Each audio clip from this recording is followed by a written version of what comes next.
Hi everyone, it's Kylie from Kylie's Cardcraft. Thanks for joining me today. Thought today that I'd like to show you some faux stitching. Now we can all get out our sewing machine for those that have got it. Sewing machines look wonderful on our projects, be them cards, be them planners, journals, scrapbooking. Some of us are lazy. Some of us don't have a machine. I fall into the lazy category. Got a machine, but I can never be bothered getting it out, or I can't be bothered turning around to use it. When I'm working, I like to work with my hands all the time. So this is a quick and easy way of doing a faux stitching with your journaling pens. So where's one that's actually done the other side? So that you can see it's actually, they have, oh, let's go back into shot. They actually have holes through them. And then we've stitched along. Now I can get out my needle and thread. Looks gorgeous as well, but sometimes I just can't be bothered. So these are a few samples, and I'll just hold them up a little bit, that are just using our faux stitching, just to give your project a little bit more oomph. Now, this one was actually just a blank from where I cut a die out of. It was the little piece of paper, of cardstock that was left over from it. So I used that blank, pierced around it, which I'll show you how to do shortly, and then popped a bit of paper behind it. So what I've got now is a piece of ephemera that could be made into a journaling tag. It could just go on a scrapbook layout. It could go as the front and centre of a card. Lots of different ways to use all these different ones. So I'm going to show you two today, just a very quick and easy way to get a little bit else going on your projects. What you're going to need is a mat. Now this one is what they call a flower shaping mat, so it's nice and thick. You can use an upside down mouse mat, you know, with the foam on them, or get a couple of sheets of foam that you can get from your $2 shops, craft shops, etc. As you can see, mine is well and truly loved. For my first one, I've just cut out a caption that was just in a little paper pad, and it was just an ad. So quick and easy for that one. Now what I like to use is just a normal needle. So don't know if you can see the size of that needle. You'll get paper piercers, you'll get lots of different tools. Let's have a look and see what I can find floating around. So there's lots and lots of different piercing tools. I like a fairly fine one, but with a thicker shank, so that I can adjust the size of the hole that I want to actually make. So all I tend to do, sit him down. Look, if you like neat and tidy, by all means, sit a ruler beside it. I like however it turns out. If I'm using my sewing machine, I'm not straight anyway. So if you see with this one, I have a few ups and downs. For me, I like that effect because that's what I would have got if I'd used my sewing machine. If you like it nice and straight and neat, by all means, use a ruler. Just sit your ruler down the side of your papers, and you can either mark with a pencil and then go through, or just sit like that. I like to get rid of my ruler and just go with the flow. So I'll always start in a corner. I like fairly small sized stitches. You can do long stitches, you can do short stitches, it's up to you. From there, I just go through and pop. Some of them might not be the same size. I hope you can see what I'm actually doing. So can you see the little holes that I've just poked through there? All I'm going to do is work my way around. Now, if you like, and if you're that way inclined, once you've done all your little holes, you could actually get out your needle, let's face it, we know it works, and get some normal cotton thread of contrast colour or whatever colour you want to use, and actually stitch through this. Do a basic back stitch so that it covers the whole thing like a sewing machine would. or use your journaling pens, which is what I'm just about to do. So, look, it takes a little bit of time, and in all honesty, I probably could have swung myself around, gone to my sewing machine, and had it all sewn by now. Some of us don't have sewing machines. That's not a good thing, it's not a bad thing, it's just the way it is. We might want to just, every now and again, put a little bit of stitching on our work, on our project. Is it worth investing in a sewing machine for something that you might use once or twice a year? This way it'll get you out of that pickle, and you'll be able to achieve that look without going for the full price. Lots of different journaling pens I tend to use. I have Staedtler ones, I have Artline, I have American Crafts. As you can see, I like brown. Old Adirondack ones, Marvy Medallion ones, white if I'm using a darker coloured paper. As you can see, most of them were brown. I like a fine tip. That's just me. And we might just go with the mid-brown for this. So this is just a mid-brown fine tip. I don't know if you can see the tip. And all you're going to do, join the dots. It's child's play. Starting again with one. I like to make it look as though it's a thicker thread. You can see, you can hear anyway. Let's see if you can see. So all I'm doing is going from hole to hole. So I drop my journaling pen into the next hole. If I want it to make it look thicker, like a more solid thread, I'll go back over each one again.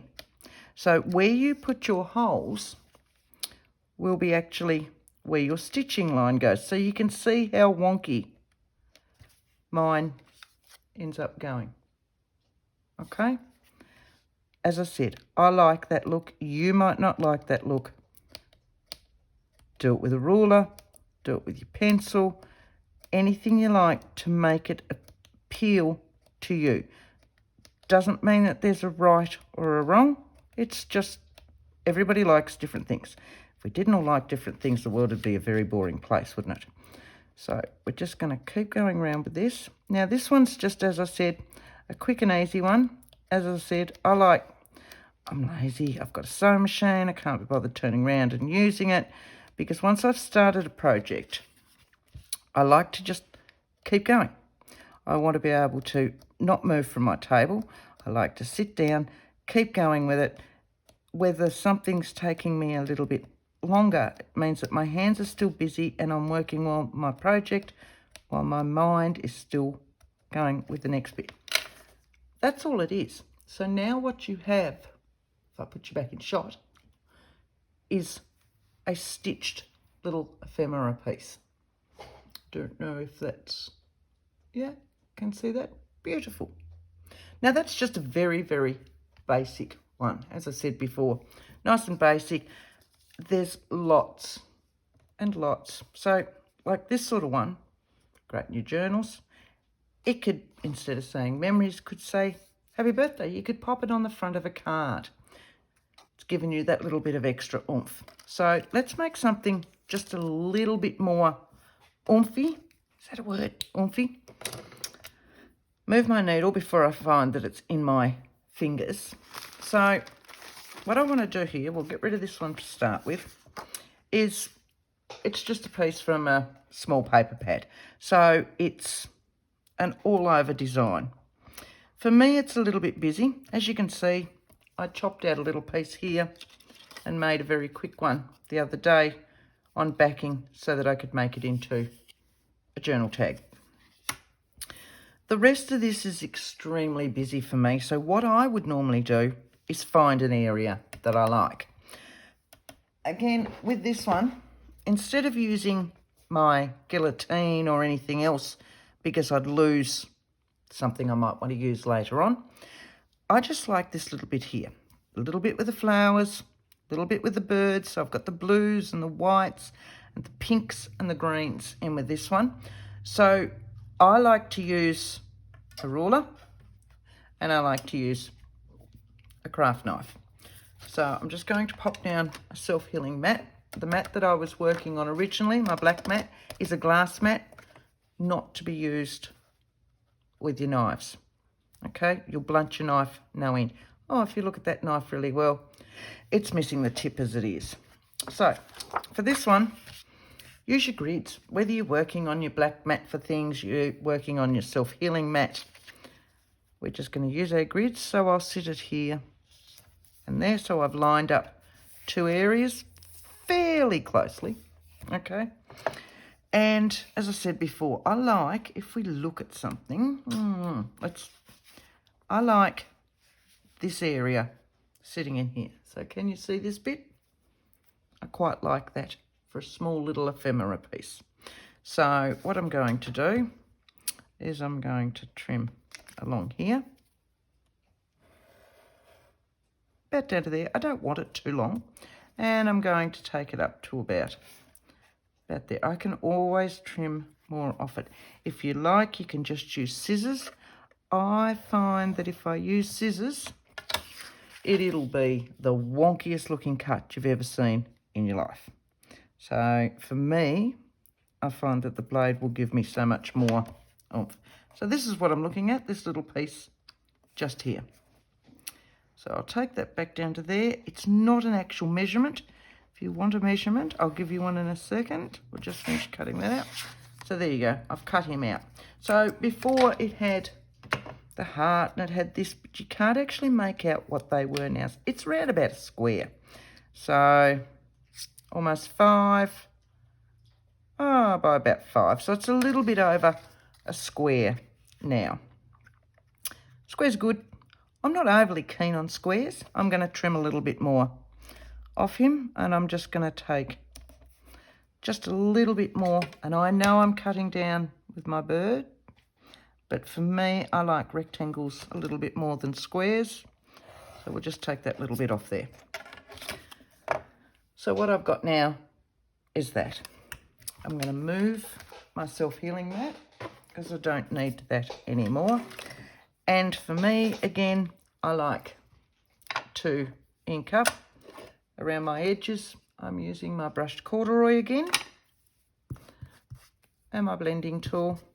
And just on the side of my mat, just a little bit right around the edge, just to give it a little bit of a finish.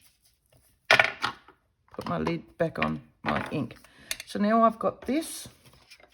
We're going to go back through again and mark him. So just very quickly, go back through. You can hear it going through. It's up to you how far you want to take your needle, your pricking tool, whatever it is that you've got. But this is why you need foam underneath. It needs to be something soft that your needle will go through without it damaging the rest of your paper as well. So you don't want it too spongy underneath that it's going to bend up your paper each time you do it. But you don't want something just flat like the self-healing craft mats, because it won't allow your needle or your pricking tool to go into the foam. So just up onto our corner, across the other side. Now I think I used the lighter brown before. Can't really remember now. So this time I'm going to use a darker brown. I'll move him out of the way. So this time I'm just going to use, it's just an Artline Superfine. As I said, I like really fine ones. And I'm just, I don't know if you can see it as well on the black. Sitting back over so that you can see where it is that I'm going and what I'm actually doing. So some of my stitches are a bit bigger in this one. Matter of finding them as I go and giving him a little stitch. In all honesty, I would prefer smaller stitching. Rushing a little bit with this. So they're a little bit larger than what I would have originally liked. It still gives the same effect, but it's just personal preference on what you would normally have your stitches set to on your machine. Let's face it, Our machines will give a different length of stitch. So you can hear my pen actually going into the holes. Once more, round into the last one.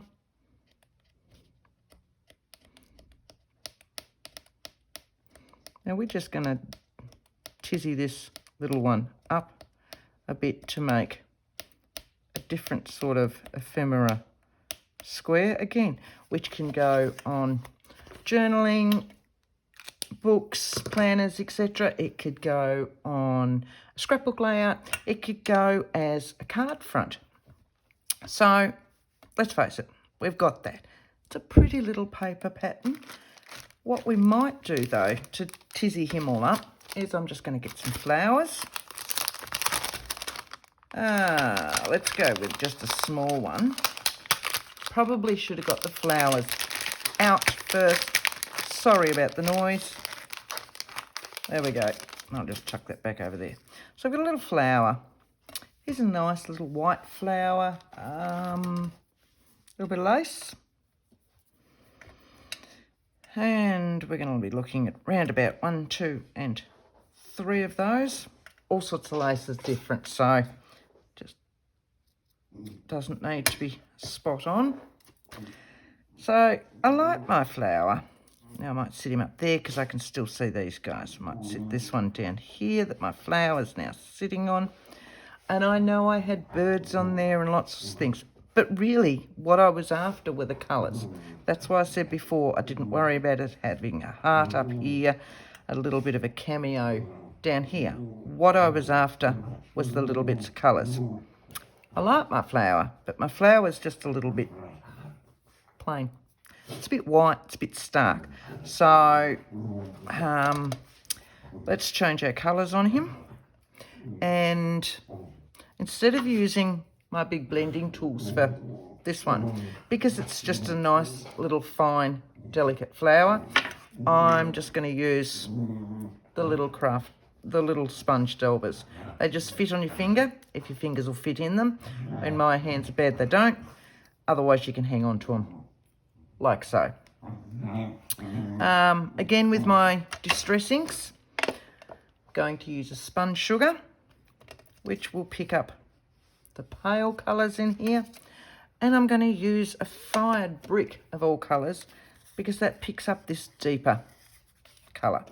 So starting with my lighter colour, if I start with my lighter colour, I can use my dauber on both ones. So we'll pick up a little bit of colour, and we're just going to lightly brush this over it, just to pick up a little bit of colour, just to take that stark white off. So you can see that the colour is starting to come off. I don't want him too deep. I might want a little bit on my stamen that is sitting in here. And what I'm going to do is lift up my top petals. These can be any of your flowers. These are just a little paper flower. I think they're a 49 and Market flower. They had some very pretty ones. Very pretty ones, 49 and Market flowers. But there are lots and lots of paper flowers out there. So I've put a little bit of lighter shade on there. Finish him up. We'll go into the fired brick, just fairly lightly now with my fired brick. I didn't really dob it in. And what I'm going to do is just give it some edging so that it picks up the deeper colours as well. So you can see I'm really just going this time on the edges so that it can pick up where your petals finish, really. So I've still got my white flower, but now what I've done is given him a little bit of colour. So that if now when I look at my sheet, see, I don't have just a plain white flower. Always pop your lids back on your inks. So we've got our flower sitting here. We can do that one sitting down there. Touch him so that he's on that. Let's have a look. Do we want a leaf? Do I have a leaf? Got a bag full of leaves. We got any little ones? They're too big. They're too big. Oh, I do have some tiny, tiny little white ones. Don't know. If you've got a die cutting machine, die cut out some leaves, give them some shape. So there you go. So you can see that a little bit of a leaf. Now I could pick up the green. I could pick up the brown. I haven't got any green out at the moment, and I'm really not quite certain where it's all gone to. So we'll just use my brushed corduroy again. Back with my dabber. And all I'm doing is setting him on. So what it's done is just taken the starkness of that leaf away. Don't really want all that. So just with a pair of scissors, chopping him off. Like so. So I could put a couple of those in there. Let's have a look. Pull out another one. Setting him down. I know I should be using my mat, but I'm a little bit off-centered with my phone, so we'll just use that. And that way you can see what I'm doing a little bit easier.